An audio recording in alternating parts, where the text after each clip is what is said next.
You call this cooperation between Harbingers. Cooperation involves communication, you know. Don't take it to heart, child. Besides, aren't you happy that you got to skip the formalities and bring chaos to the land? I'm sure you must have enjoyed that.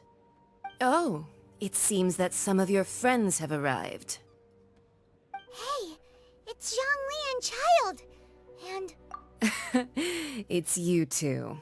I believe we've met once before. In the city of Bards, was it? I'm glad you still remember my name. Ah, right. I imagine that it must have been rather hard to forget. No, don't let her get to you! You've yet to gather the powers of all 7 elements, and our last battle at the Golden House was almost more than you could handle. So it might be best to keep things peaceful this time, seeing that 2 of the Harbingers are here. Well, if it isn't you two. This is our first time seeing each other since Liyue was nearly wiped off the map. This is certainly a bit awkward, wouldn't you say? Paimon knew that we should never have trusted a Fatui Harbinger. Oh, now don't say that. Sure, I may have misled you, but I never had anything against you personally. Besides, I thought we were getting along quite well together, didn't you? Except for that little tussle we had at the end. Nothing personal. We just have different views, that's all.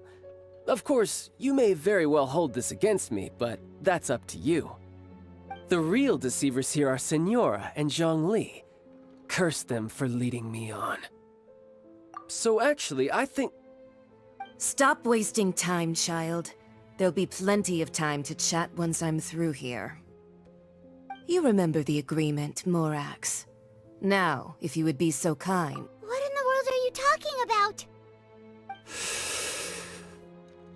The contract is fulfilled. That which thou seeketh is now bestowed unto thee. For my promise is solid as stone.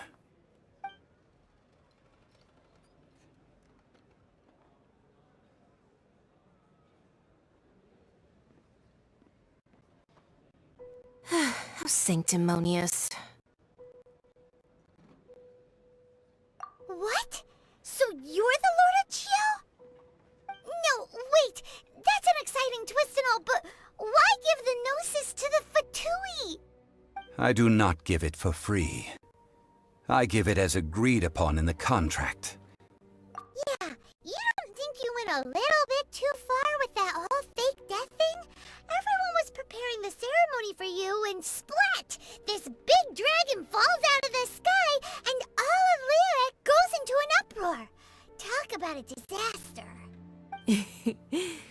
Gathering all the forces that had been bubbling behind the scenes, and then stirring them together in a pot that was bound to boil over.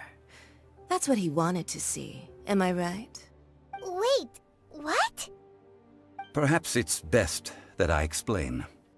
As you know, I've dwelt upon this world for more than 6,000 years. It is now 3,700 years ago that I founded Liyue together with the Adepti. Even boulders that can withstand whirlpools will erode with the passing of time. I kept convincing myself that cracks had not begun to form, and that the end of my time had not yet come.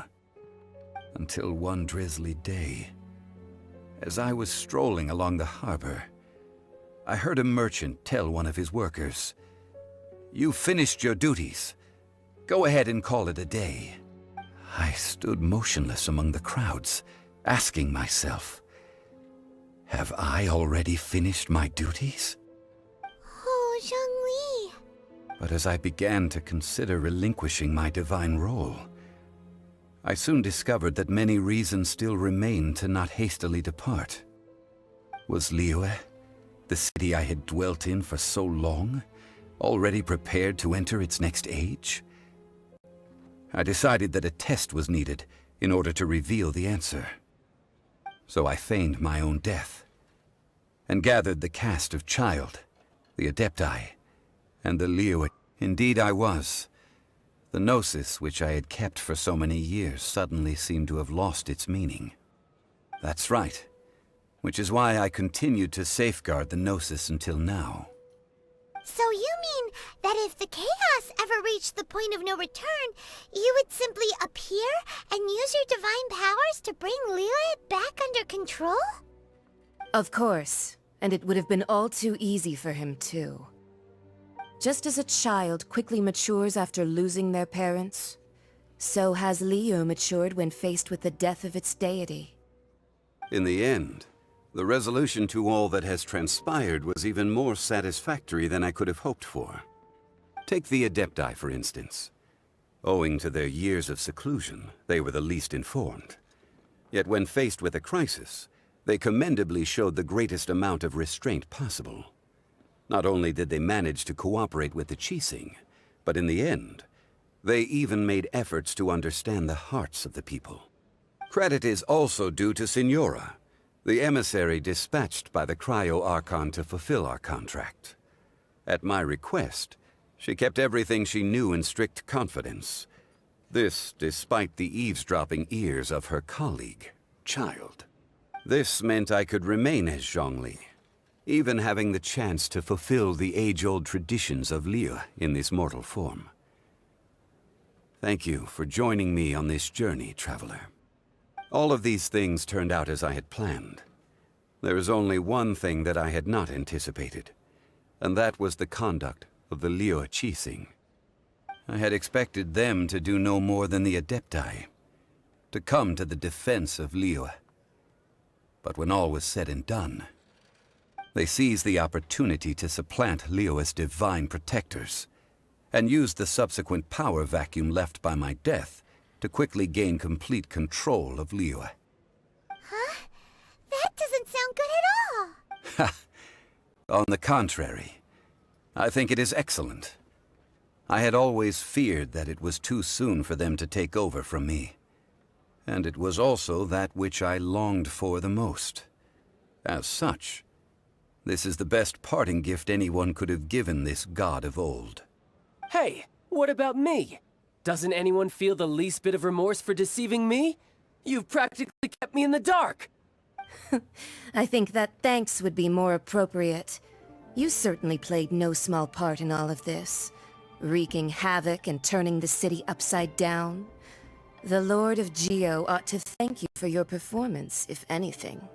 If you hadn't created the pressure of a battle between mortals, Adepti, and a god, the lump of coal resting in the hands of the Geo-Archon, Liyue, would never have been able to become a dazzling diamond of a city.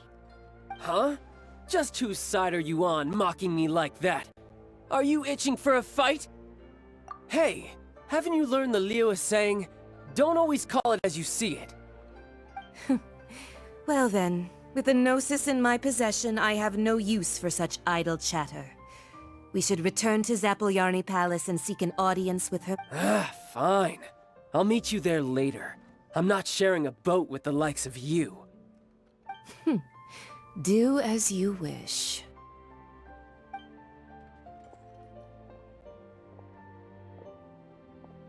Now then, is there anything else you wish to ask me? Right! As Zhongli always told us, a good trade is a fair trade. Paimon has no idea what could be a good trade for a gnosis. Realistically speaking, there is no such thing. Huh?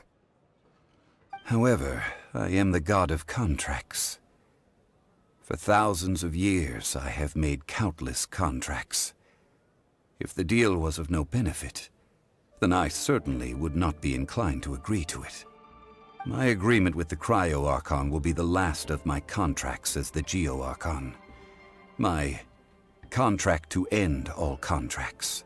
As for the bargaining chip that the Tsaritsa used to balance the scales, uncover that answer for yourself in your future journeys.